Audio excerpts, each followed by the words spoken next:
జరాతుస్ట్రను ఈ మతానికి సంబంధించి స్థాపకుడిగా చూస్తారు. స్థాపకుడు ఎవరు, ఈ మతాన్ని తీసుకొచ్చింది ఎవరు అని చెప్పేసి అని అంటే, ఎవరి చేత ఈ పార్షీ రిలీజియన్ ఎస్టాబ్లిష్ అయింది అని అంటే జరాతుస్ట్రా అని అంటున్నాం. ఎలా?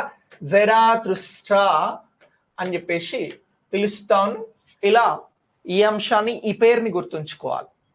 ఇక ఈ పార్షీలకి సంబంధించి ఆది దేవత ఉన్నది.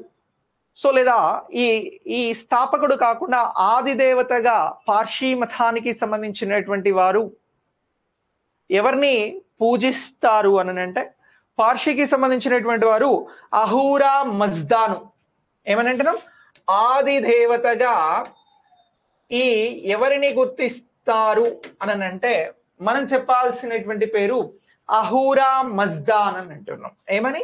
అహూరా మజ్దా అని చెప్పేసి గుర్తించాల్సి ఉంటుంది.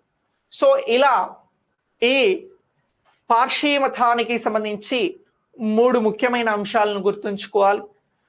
ఈ ఆది దేవతగా ఎవరిని చూస్తారు అని అంటే అహూరా మజ్దాని.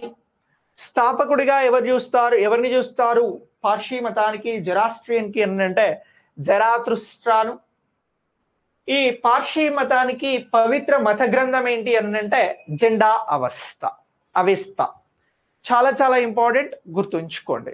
పార్షీ మతానికి సంబంధించిన అంశాలను గుర్తించండి అని అంటే ప్రాథమికంగా 3 అంశాలు గుర్తించాలి. ఒకటి, పవిత్ర మత గ్రంథం ఏంటి అని అంటారు, జెండా అవెస్తా. స్థాపకుడు ఎవరు పార్షీ మతానికి సంబంధించి అని అంటే జరాతుస్ట్రా. ఈ పార్షీ మతానికి ఆది దేవుడిగా లేదా ఆది దేవతగా ఎవరిని గుర్తిస్తారు అని అంటే అహూరా మజ్దా.